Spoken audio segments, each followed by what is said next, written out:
एक देश में एक ताकतवर राजा था। उसकी दो खूबसूरत बेटियां थीं।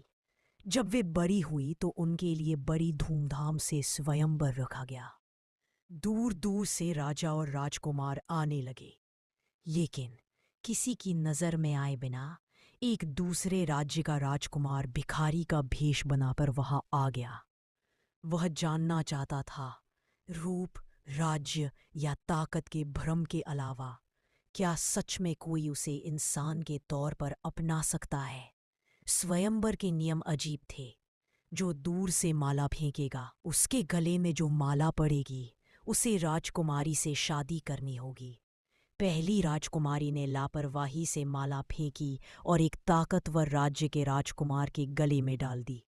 महल में खुशी की लहर दौड़ गई। लेकिन दूसरी राजकुमारी की माला अजीब तरह से भेष बदले हुए राजकुमार के गले में गिर गई, जो तब सबकी नजरों में बस एक भिखारी था। एक पल में महल में कानाफूसी, निराशा और बेइज्जती का तूफान आ गया। राजा और रानी ने बेटी को डांटा, मेहमानों ने उसका मजाक उड़ाया और राजकुमारी बेइज्जत होकर चुपचाप खड़ी रही। लेकिन भेष बदले हुए राजकुमार की आंखों में आंसू आ गए। वह बेटी से बहुत इम्प्रेस हुआ, जो अपनी किस्मत की इतनी इज्जत करती थी। आखिरकार एक दिन सच सामने आ ही जाता है। भिखारी अपनी असली पहचान बताता है और बताता है कि वह पड़ोस के एक अमीर राज्य का राजकुमार है।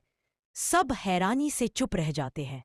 राजकुमार सबके सामने ऐलान करता है कि जिस लड़की ने बेइज्जती होने के बाद भी अपनी इज्जत बनाए रखी है, उसे वह अपनी रानी बनाएगा। वह राजकुमारी के साथ अपने राज्य लौटता है।